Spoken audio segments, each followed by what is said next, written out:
Why China should exercise restraint in enforcing its South China Sea claim. By refraining from excessive actions within its claimed South China Sea territories, China can avoid inadvertently aiding U.S. interests in the region. In a recent incident, the Chinese Coast Guard employed water cannons against Philippine ships engaged in a military resupply operation in the South China Sea. The Philippines has deemed this occurrence, situated in disputed waters, as both illegal and dangerous.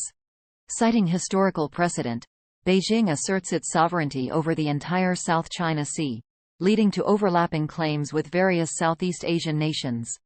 Consequently, the United States has capitalized on this issue as a significant component of its strategy to contain China's influence. While it is convenient to cast China as the aggressor due to the scale of its territorial assertion in the South China Sea, and its role as the primary actor, one should not dismiss the potential for states like the Philippines intentionally instigating such incidents to heighten tensions in alignment with U.S. interests. Territorial disputes are not limited to one side in Asia. They span across all nations. The post-World War II Asian geopolitical landscape did not witness an all-encompassing resolution akin to Western Europe. Factors such as U.S. efforts to shape Japan's allegiance and the rise of communism in China obstructed reconciliation. This left historical disputes unresolved. Consequently, the South China Sea and the East China Sea continue to be contentious.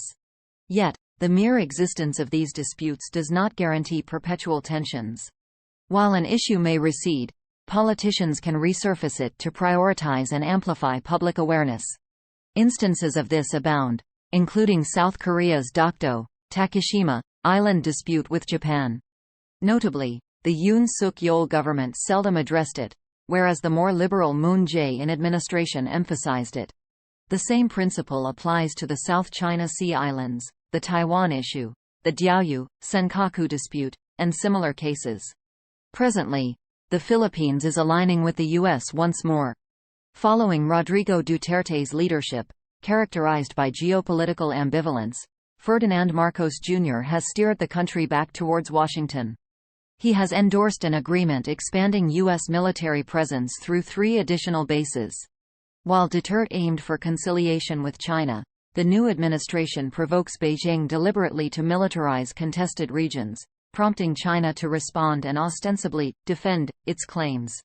Escalating tensions in this manner advances Washington's narrative. Consequently, the U.S. justifies bolstering its military presence, attracting more nations into its sphere, and portraying China as the aggressor. Despite China's territorial claims, its success hinges on de-escalation, progress in peacefully resolving South China Sea disputes, and establishing a regional maritime code of conduct. However, this proves challenging, given the nationalistic sentiments invested in respective positions. Concessions are perceived as weakness. Herein lies China's vulnerability. Despite predating the People's Republic, China's South China Sea claim, ironically shared by Taiwan, offers little room for compromise, as it's tied to the notion of national sovereignty. This scenario provides ample opportunity for the U.S. to intervene, drive divisions, and disrupt the building of harmonious relations between China and the Association of Southeast Asian Nations, ASEAN, countries. As Western hostility increases, these neighbors grow more crucial to China's economic future. Washington seeks to undermine this through its Indo-Pacific strategy, projecting hegemony by inciting tensions and positioning itself as a security guarantor. This is facilitated by states like the Philippines enabling such actions. Hence, Beijing must exercise tactful diplomacy and constant restraint. Otherwise, foreign naval assets will proliferate in the region.